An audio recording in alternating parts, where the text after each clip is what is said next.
જય ભીમ સાથીઓ, આજના મારા સાથી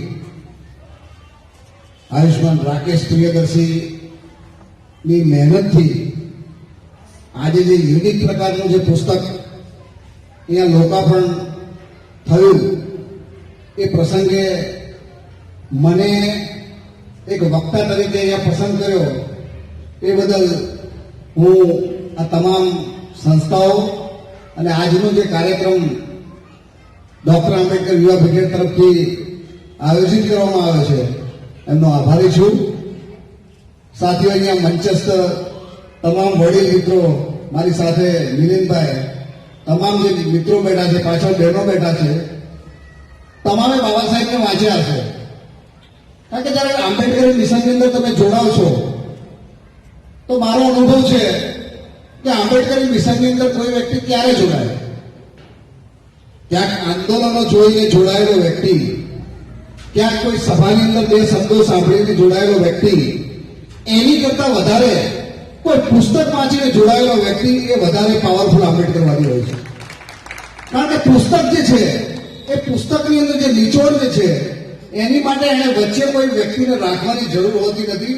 એ સીધે સીધું એ જ્ઞાનને એના મગજની અંદર ઉતારે છે અને સમજે છે અને એનો સ્વીકાર કરે છે.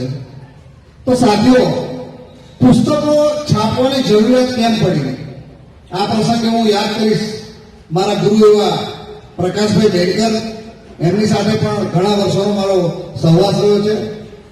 એવા અહીંયા વેજલપુરની અંદર રહેતા નીરુભાઈ પટેલ, આ બધા મિત્રોને પુસ્તકો જોઉં, લખેલા જે પુસ્તકો જે વાંચું ત્યારે મને એમ થાય કે ઘરે બેઠા બેઠા એમને મિશનને ચલાવી રહ્યા છે. કારણ કે સાથીઓ, મિશનને ચલાવવા માટે આંદોલનો કરવા એ પણ જરૂરી છે, ક્યાંક રોડ ઉપર ઉતરવું એ પણ જરૂરી છે, પરંતુ સાથે સાથે સમાજને જો પ્રોપરલી એક વિચારધારાની અંદર લાવવો હોય, સમાજને એક પ્રોપર વાત સમજાવવી હોય તો સાથીઓ પુસ્તક એકમાત્ર એવું માધ્યમ છે કે જેનાથી તમને પાક આંબેડકરવાદી તૈયાર થઈને મળશે. કારણ કે વિચારધારાને સમજવી એ કોઈ 1 કલાક 2 કલાકનું કામ નથી સાથે. એના માટે સતત ચિંતન અને મનનની જરૂર હોય છે. હું મારી ખુદની જ વાત કરું તો 95-96ની અંદર જ્યારે હું બીએસસી કરીને બહાર આવ્યો હતો અને એ વખતે હું એક સામાન્ય યુવાનની જેમ જ રખડી રહેલો યુવાન હતો. બધું ત્યારે હું યાદ કરીશ કે મારા ગુરુ અહીંયા વેજલપુર રહેતા હતા શૈલેષ પ્રિયદર્શી, જે દેના બેંકના ઓફિસર હતા. એમની સાથે સતત હું રાતના 2 વાગ્યા સુધી ચર્ચા કરતો હતો.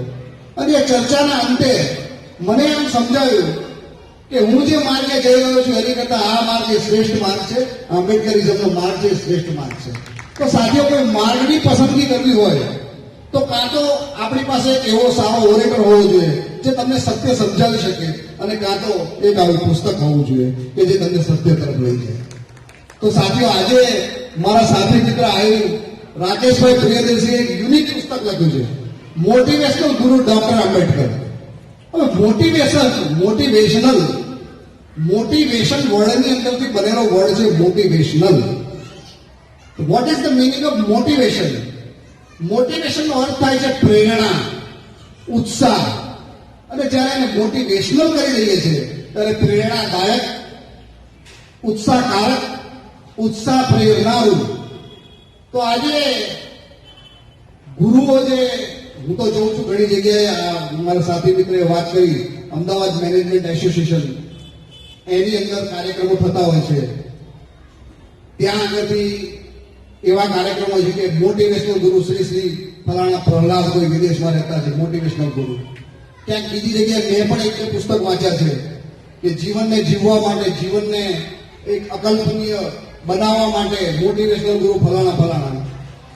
પરંતુ સાથે એ બધા જે મોટિવેશનલ ગુરુના કાર્યક્રમો, સેમિનારો, વર્કશોપ થતા હોય છે, એ વર્કશોપની પાછળનો એકમાત્ર હેતુ તમે પૈસાદાર કેવી રીતે બનશો, તમે બિઝનેસ કેવી રીતે ચલાવશો. આ પ્રકારના જે કાર્યક્રમો થતા હોય છે, વર્કશોપ અને જે કોઈ, એની અંદર મેં ખાસ જોયું છે કે વ્યક્તિને પૈસાદાર કેવી રીતે બનાવો એની પર ટિપ્સ આપતા હોય છે. ઘણી જગ્યાએ જે મોટિવેશનલ ગુરુ મારા સાથીએ કહ્યું એ પ્રમાણે જીવનને શાંતિમય કેવી રીતે જીવવું. હવે ભાઈ, તમે ફી લો છો, જે વર્કશોપની અંદર, સેમિનારની અંદર, એની અંદર તમે સમજાવો છો કે કઈ રીતે શાંતિ મેળવવી, તો શાંતિ ક્યાંય શોધવા જવાની હોતી નથી, અંતરમયમાં છે, અહીંયા જ શોધવાની હોય છે. છતાં પણ એ મોટિવેશનલ ગુરુ હોય એની ફી લઈ અને તમને જીવનમાં શાંતિ આપવાની વાત કરતા હોય છે. પરંતુ સાથીઓ, આજે આપણે એક એવો મોટિવેશનલ ગુરુનું પુસ્તક મારા સાથી મિત્ર આવ્યું રાકેશ પ્રિયદર્શીએ બહાર પાડ્યું છે કે એ મોટિવેશનલ ગુરુ ખાલી પૈસાની વાત નહોતા કરતા, એક સામાજિક રીતે મોટિવેશનલ ગુરુ હતા, એક આર્થિક રીતે મોટિવેશનલ ગુરુ હતા, એક પોલિટિકલ મોટિવેશનલ ગુરુ હતા અને સાથે સાથે ધાર્મિક રીતે પણ એક મોટિવેશનલ ગુરુ હતા. ચારે ચાર સ્તંભ જે છે, સામાજિક, આર્થિક, રાજનૈતિક અને ધાર્મિક, ચારે ચાર સ્તંભોની અંદર જેણે સમાજને મોટિવેશન આપ્યું છે એવા ગુરુ ડોક્ટર બાબા સાહેબ આંબેડકર, કે જે આ વિશ્વની અંદર સૌથી મોટું, મારા સાથી મિત્રએ કહ્યું, આનંદ મિત્રજીએ પણ કહ્યું, ભારતનું બંધારણ જેની પાછળ એમણે અથાગ મહેનત કરી, એનાથી મોટું મોટિવેશનલ કયું હોઈ શકે સાથી? ભારતનું બંધારણ એક એવું જબરદસ્ત બનાવ્યું છે, ફ્લેક્સિબિલિટી પણ છે, રિજિડિટી પણ છે. બંધારણ એક એવું બનાવ્યું છે કે કોઈ નિર્દોષ જે છે એ નિર્દોષને ક્યારેય સજા ના થાય એની માટે એની જે પ્રક્રિયા ગોઠવી છે, સાથે સાથે કોઈ ગુનેગાર છે એ પણ છટકી ના શકે. આ પ્રમાણે જે ભારતનું બંધારણ બનાવ્યું છે, ફ્લેક્સિબિલિટી એન્ડ રિજિડિટી બંનેને આવરીને બનાવેલું બંધારણ એ સૌથી મોટું મોટિવેશનલ છે કે જે ડોક્ટર આંબેડકરના દિમાગની ઉપજ છે. સાથે સાથે જ્યારે મેં તમને ચારેય દિશાઓ ગણાવી તો કોઈને પ્રશ્ન થાય કે કઈ રીતે સામાજિક મોટિવેશન? તો સાથીઓ, ભારતીય બંધારણના માધ્યમથી બાબા સાહેબે સૌથી મોટું એક એવું કાર્ય કર્યું કે જે કાર્ય આપણે જો આપણી દ્રષ્ટિ રાખીએ તો સમજી શકીએ. 6743 જાતિઓમાં બટાયેલો આ સમાજ, 6743 જાતિઓની અંદર સમાયેલો આ દેશનો પીડિત વર્ગ કે જે નાની મોટી જાતિઓની અંદર વહેંચાયેલો હતો, એને ફક્ત કન્વર્ટ ઇન્ટુ 3 ક્લાસ, ફક્ત 3 ક્લાસની અંદર કન્વર્ટ કરી અને એમને સામાજિક રીતે એકતાનું એક નામ આપી દીધું કે તમે સામાજિક રીતે એક થાઓ. તો સાથીઓ, આ કેટલી મોટી ગજબની વાત કહેવાય, કેટલી મોટિવેશનલ વાત કહેવાય કે 6743 જાતિઓને ફક્ત ને ફક્ત 3 ક્લાસની અંદર ફેરવી દીધું અને એમને એક નામ આપી દીધું કે ભાઈ તમારું આ નામ છે, તમારું આ નામ છે ને આ નામ છે. એનાથી પણ આગળ વધી માનીઓ કાશીરામ સાહેબે તો એક નવું એક જ નામ આપી દીધું, બહુજન. તો સાથીઓ, આવા મોટિવેશનલ ગુરુ છે. સોશિયલ મોટિવેશન આને કહેવાય કે હજારો જાતિઓની અંદર બટાઈ હું પેલો છું ને હું પેલો છું ને તું પેલો છે એ ભાવનામાંથી મુક્ત કરી તમને જયારે એક ભાવનાની અંદર જકડી જાય. આજે જે કોઈ આંદોલન કરતા હોય તો એની પાછળ આટલા બધા લોકો જોડાય છે. મારા સાથી મિત્ર જિજ્ઞેશભાઈ મેવાણી અત્યારે ગજબનું આંદોલન ચલાવતા હોય તો એની સાથે આટલો બધો વર્ગ જોડાતો હોય તો એનું એકમાત્ર કારણ બાબા સાહેબે એક નામની અંદર બાંધી દીધા છે. એક શેડ્યુલ કાસ્ટ નામનો એક વર્ગ, એક ક્લાસની અંદર તમને જકડી દીધા છે, તમને જાતિઓથી મુક્ત કરી દીધા છે. એટલે સાથીઓ, બાબા સાહેબનું જે કાર્ય જે છે કે 6743 જાતિઓને ફક્ત 3 ક્લાસની અંદર ફેરવી સામાજિક મોટિવેશનનું કામ કર્યું છે. જો મોટિવેશન લેવું હોય તો આ મોટિવેશન સ્વીકારવું જોઈએ કે અમે કોઈ જાતિઓના નામથી જાણતા નથી, અમને જે બાબા સાહેબે ક્લાસની અંદર કન્વર્ટ કર્યા છે એ ક્લાસનો હું વ્યક્તિ છું. તો સાથીઓ, મોટિવેશન તો ત્યાંથી જ મળે છે. આ છે સામાજિક મોટિવેશન. બીજું મોટિવેશન આર્થિક મોટિવેશન. આર્થિક મોટિવેશન તમે જુઓ તો ખરા, ડોક્ટર આંબેડકર જેવું ઉદાહરણ બીજું કોઈ નહીં મળે કે જેની પાસે એક પૈસો નહોતો એ માણસે ભારત દેશની અંદર આટલી બધી યુનિવર્સિટીઓ પણ બનાવડાવી. તમે જ્યાં પણ જુઓ, આપણા ઔરંગાબાદની અંદર ડોક્ટર આંબેડકરે જે યુનિવર્સિટી બનાવી એમની જોડે ક્યાં પૈસો હતો, છતાં પણ એમણે એ સંગઠનના માધ્યમથી પૈસાઓ એકઠા કરી અને કોઓપરેટિવ વેથી જે કોઈ વસ્તુઓ પેદા કરી, એક પ્લેટફોર્મ પેદા કર્યું. તો ડોક્ટર આંબેડકરનું જીવન જે છે એની અંદર એને જે સંગઠનની જે પ્રક્રિયા ચલાવી એ એક ઇકોનોમિક મોટિવેશનનો એક મોટો દાખલો છે. એની અંદરથી પણ તમે મોટિવેશન મેળવી શકો. પર્સનલ મોટિવેશન, તમે વ્યક્તિગત રીતે પૈસાદાર કેવી રીતે બનવું, તો એની માટે ડોક્ટર આંબેડકરે વ્યવસ્થા તમને કરીને આપી છે. શિક્ષિત બનો, શિક્ષિત બનશો, દિમાગ લડાવશો, બિઝનેસ કરશો, વ્યવસાય બનશો, જોબ કરશો તો 100% ઇકોનોમિક ડેવલપમેન્ટ થવાનું જ છે. તો ડોક્ટર આંબેડકરે એમના જીવનની અંદર વ્યવસાય કરવા ઉપર ભાર મૂક્યો છે. ભલે આજે આપણી પાસે એવા અવસર નહીં હોવાના કારણે સરકારી નોકરી તરફની દોડ હોય, સ્વાભાવિક છે, પરંતુ હવે જમાનો બદલાયો છે. હવે હું માનું છું કે મારી આવનારી પેઢી, મારા પછીની જે પેઢી છે, એને હંમેશા આપણે વ્યવસાય બનાવવા તરફ આગળ લઈ જવી જોઈએ. હવે આ નોકરીના ચક્કરમાંથી બહાર નીકળી વ્યવસાય બનવા તરફ આગળ વધવું જોઈએ. મારા સાથી મિત્રો પાછળ બેઠા છે, એન્જિનિયર કલ્પેશભાઈ, મને બહુ આનંદ થાય છે કે એક એન્જિનિયર છે પરંતુ એક વ્યવસાય કરી રહ્યા છે અને આવનારા દિવસોમાં એક નાના વ્યવસાયમાંથી એક મોટા વ્યવસાય તરફ આગળ વધશે. તો સાથીઓ, ડોક્ટર આંબેડકરે આપણને એ વખત જ કહ્યું છે કે નોકરી એ તો મેં તમને એક આગળ વધવા માટેનું માધ્યમ આપ્યું છે, પરંતુ હવે તમે વ્યવસાય બનો. તો મોટિવેશનલ ઇકોનોમિક તરીકે જો બાબા સાહેબને મોટિવેશન તરીકે તમારે જોવા હોય તો એમના વિચારોની અંદર છે જ કે તમારે વ્યવસાય બનવું પડશે. સાથે સાથે પોલિટિકલ મોટિવેશન. સાથીઓ, તમે જો ડોક્ટર આંબેડકરના આંદોલનને ધ્યાનથી નિહાળશો તો 1924, 26, 30 ની આસપાસ એમનું જે આંદોલન હતું એ ટોટલી અનટચેબિલિટી ઉપર આંદોલન હતું, કે અસ્પૃશ્યતા વિરોધી આંદોલન. તમે જો એને એકદમ આવરીને જોશો તો 1930માં એક પ્રહાર કર્યો, અંધશ્રદ્ધા, ખોટા વિચારોથી સમાજને ગેરમાર્ગે દોરવાના પુસ્તકો વિરુદ્ધનું આંદોલન. એ પછી તમે જો એમનું આંદોલન ધીમે ધીમે એમણે આગળ વધે છે અને એ આંદોલનને એવું રૂપ આપે છે કે હવે જ્યારે મારે પોલિટિકલી આગળ વધવું છે, પોલિટિકલી જ્યારે સમાજને મોટિવેટ કરવો છે, ત્યારે એમણે એક પાર્ટીની સ્થાપના કરે છે, લેબર પાર્ટી ઓફ ઇન્ડિયા. મજદૂર પક્ષ બનાવે છે અને મજદૂર પક્ષના માધ્યમથી એમણે પ્રયત્ન કરે છે કે આ દેશનો દબાયેલો કચડાયેલો મજદૂર જે કોઈ પણ ત્યાંથી કોઈ પણ વર્ગમાંથી આવતો હોય એનો હું એક લીડર બનું અને એમનો લીડર બની અને એમનું પ્રતિનિધિત્વ કરવું, અને એ રીતે એમણે પ્રયત્ન કરે છે. પરંતુ સાથે આ દેશનું જે દુર્ભાગ્ય છે એ પ્રમાણે મહાન નેતાઓ જે હોય એને પાડનારા પણ એટલા જ મહાન હોય છે. એટલે ડોક્ટર આંબેડકર જે મજદૂર લીડર તરીકે મહારાષ્ટ્રની અંદર પાવરફુલ બન્યા હતા, એમને પાડનારા પણ હતા. એટલે એવો દુષ્પ્રચાર કર્યો કે ભાઈ આ તમારો નેતા કઈ રીતે હોય છે કે આ ફલાણી જગ્યાએથી આવે છે, એનું બેઝ આ છે. એટલે આખરે ડોક્ટર આંબેડકર જે મજદૂર લીડર તરીકે એમની નામના મેળવી હતી એને ખતમ કરવામાં આવી. તો ડોક્ટર આંબેડકરે બીજો વેગ કર્યો. 1942માં all India scheduled caste federation બનાવ્યું. 1942માં all India scheduled caste federation બનાવી અને એમણે ભારતભરની અંદર શેડ્યુલ કાસ્ટના લોકો હતા એમને એકત્રિત કરી અને રાજકીય રીતે મોટિવેટ કરવાનું કામ કર્યું કે ભાઈ તમે મોટિવેટ થાઓ, તમારે રાજકીય રીતે મોટિવેટ થવું પડશે. કારણ કે જ્યારે તમારા અધિકારની વાત છે તો તમારે સંગઠિત થઈ આગળ વધવું.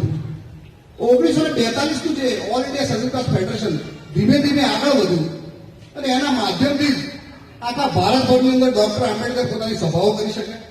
ભારતભરની અંદર એમને એક સ્ટેજ મળ્યું અને એના માધ્યમથી એમને જે વાત કરી હતી, એમના મગજની જે વાત હતી એ ભારતમાં અને ભારતની બહાર વિદેશો પર પહોંચી. ત્યાર પછી જ્યારે ડોક્ટર આંબેડકર ભારતીય સંવિધાન બનાવવાની પ્રક્રિયામાં જોડાયા, ભારતીય સંવિધાન બનાવતી વખતે મહિલાઓના હક માટે એમને વિચાર કર્યો કે ભાઈ મહિલા એ તો મહિલા છે, કોઈ પણ વર્ગમાંથી આવતી હોય, હજારો વર્ષોથી જો એને આવી રીતે દબાવી દેવામાં આવતી હોય, એના અધિકારો આવી રીતે પાડી દેવામાં આવતો હોય, એને જો મિલકતનો હક ના આપવામાં આવતો હોય તો મહિલાઓ આવનારા દિવસોના આધુનિક જમાનાની અંદર કઈ રીતે જીવી શકશે. તો એ માટે એમણે અસંખ્ય વિરોધ હોવા છતાં પણ ભારતીય બંધારણની પ્રક્રિયા દરમિયાન, ભારતીય બંધારણની જે બનાવવાની પ્રક્રિયા હતી એ દરમિયાન ઘણા બધા લોકોનો વિરોધ હતો. કારણ કે સ્વાભાવિક છે, રૂઢિવાદી જવાનો હતો, રૂઢિવાદી વિચારો હતા. ઇવન નેતાઓ પણ રૂઢિવાદી હતા. એ પણ સ્વીકારવા તૈયાર નહોતા કે ભારતીય મહિલાઓને હક મળે. તેમ છતાં ડોક્ટર આંબેડકરે પોતાની તાકાત ઉપર હિન્દુ કોડ બિલ તૈયાર કરી અને આ ભારત દેશની કોઈ પણ વર્ગ કે જાતિની મહિલા હોય એને એના પતિ અને એના પિતા બંનેની મિલકતમાં હકદાર બનાવવાની વાત મૂકી કે એ મહિલા જે છે એને જ્યારે તમે એક આ દુનિયાની ઉપર જે પુરુષ છે એનું પણ એક અસ્તિત્વ છે, ત્યારે જો એને તમે મિલકતની હકદાર ન બનાવો તો એ કેટલું એ કહેવાય. એટલે ડોક્ટર આંબેડકરે પહેલી વાત કરી કે એના પતિ અને પિતા બંનેની મિલકતમાં એને હકદાર બનાવવી પડશે. સાથે સાથે એના માધ્યમથી અમે પોલિગામીની વાત કરી, બહુપત્નીત્વ ખતમ કરવાની વાત છે. કે પહેલાના જમાનામાં એવું થતું એક કરતા વધારે પત્નીઓ કરી શકતા હતા, હવે અત્યારે તો કરી જોઈએ એક કરતા વધારે પત્નીઓ ના કરી શકાય. તો બાબા સાહેબે એ વાત કરી કે એક પત્નીત્વની વાત કરી. સાથે સાથે એમણે એ વાત કરી કે ભાઈ કોઈ એવા કિસ્સાઓની અંદર ડાયવોર્સના કિસ્સાઓ હોય અથવા તો ત્યજી દેવામાં આવે, કોઈ પત્નીને કે મને પતિ પત્ની વચ્ચેના ક્લેશમાં એને ત્યજી દેવામાં આવે, તો એવા કિસ્સાઓની અંદર ભરણ પોષણનો પણ એને અધિકાર છે. એ ડોક્ટર આંબેડકરે એમાં વાત કરી. સાથે સાથે હિન્દુ કોડ બિલના માધ્યમથી બાબા સાહેબે વાત કરી કે આ દેશની જ્યારે મહિલાઓ એને તમે શિક્ષિત નહીં કરો, એને તમે ભણાવશો નહીં, તો કઈ રીતે કુટુંબો શિક્ષિત થવાના છે? એ બાબા સાહેબે એની અંદર સંપૂર્ણ રીતે મહિલાઓના શિક્ષણ માટે દરેક સરકારોએ ભાર મૂકવો જોઈએ. એ વાત હિન્દુ કોડ બિલના માધ્યમથી થઈ. તો સાથીઓ, હિન્દુ કોડ બિલના માધ્યમથી મહિલાઓ વિશે વાત કરી. એ પછી ડોક્ટર આંબેડકરને એવું લાગ્યું કે હું એક મજબૂત લીડર તરીકે નહીં, હું એક શેડ્યુલ કાસ્ટના લીડર તરીકે નહીં, પરંતુ આ દેશના સમગ્ર, આ દેશના તમામ લોકોના એક લીડર તરીકે જ્યારે મારે બહાર આવવું હોય, અને સાથે સાથે મારું ધ્યેય કે આ દેશના 85% કચડાયેલા બહુજન વર્ગ છે, જે લોકોને હજારો વર્ષોથી પોતાના અધિકારો નથી મળ્યા, એની પણ લડત ચલાવી છે. તો બંનેને કઈ રીતે મિક્સિંગ કરવું? તો ડોક્ટર આંબેડકરે 1956માં એમના નિર્માણના લગભગ 1 મહિના પહેલા, સાહેબ, એમના નિર્માણના 1 મહિના પહેલા એક એવા પક્ષની રચનાનો વિચાર કર્યો. એમણે ઓલ ઇન્ડિયા શેડ્યુલ કાસ્ટ ફેડરેશનને ડિઝોલ્વ કરવાનો વિચાર કર્યો, અને લગભગ ડિઝોલ્વ કરી જ નાખ્યું. એમણે એવો વિચાર કર્યો કે એવા પક્ષની રચના કરું કે જેનું બંધારણ, એનું ડ્રાફ્ટ આ દેશના તમામ લોકોના પ્રશ્નોને લઈ, આ દેશના તમામ લોકોના અલગ અલગ વર્ગોના પ્રશ્નો છે એને વાચા આપી શકે, અને એની અંદર વધારે હિત આ દેશના જે 85% કચડાયેલો વર્ગ છે એને વાચા આપી શકે. એક પ્રકારનો એક ડ્રાફ્ટ તૈયાર કર્યો, એક નવી પાર્ટીનો વિચાર કર્યો, એક નવી પાર્ટી બનાવ્યો, અને એનો ડ્રાફ્ટ એમણે તૈયાર કરી. એ ડ્રાફ્ટને એક કોપી એમણે મોકલી સાઉથની અંદર પેરિયારજીને, એક કોપી એમણે નોર્થની અંદર મોકલી લોહિયાજીને, એક કોપી એમણે મહારાષ્ટ્રના એ વખતે ચાલતા સ્વતંત્ર પક્ષના શુક્લાજી કરીને લીડર હતા એમને એક મોકલી, એક કોપી એમણે કલકત્તાની અંદર એક ત્યાંનો લોકલ પક્ષ હતો એને મોકલી. આવી રીતે અલગ અલગ જે નાના નાના વિચારધારાવાળા પક્ષો હતા એ તમામને કોપીઓ મોકલી, અને એમણે એક પત્ર પણ સાથે મોકલ્યો, અને એમાં કહ્યું કે હું એક નવા પક્ષની રચના કરવા જઈ રહ્યો છું, જેનું કોન્સ્ટિટ્યુશન, જેનો ડ્રાફ્ટ આ રીતનો હશે, જેનું કોન્સ્ટિટ્યુશન, જેના વિચારો આ રીતના હશે.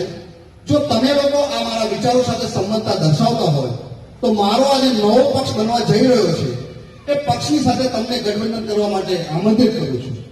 તો આ રીતે ડોક્ટર આંબેડકરનો એક પ્લાન હતો કે એવા પક્ષની હું રચના કરું કે જે પક્ષના માધ્યમથી તમામ દેશના તમામ વર્ગોના તો હિતોની વાત કરું જ, પરંતુ સાથે સાથે આ દેશના 85%થી વધારે લોકો અને મહિલાઓ કે જેમના હક અને અધિકાર માટે લડત ચલાવવાની છે એને પણ પ્રાધાન્ય આપવું, અને મારા જે આ વિચારો જે છે એને જે સપોર્ટ કરવા તૈયાર હોય, જે સમર્થન આપવા તૈયાર હોય એવા પક્ષોને પણ મારી સાથે હોય.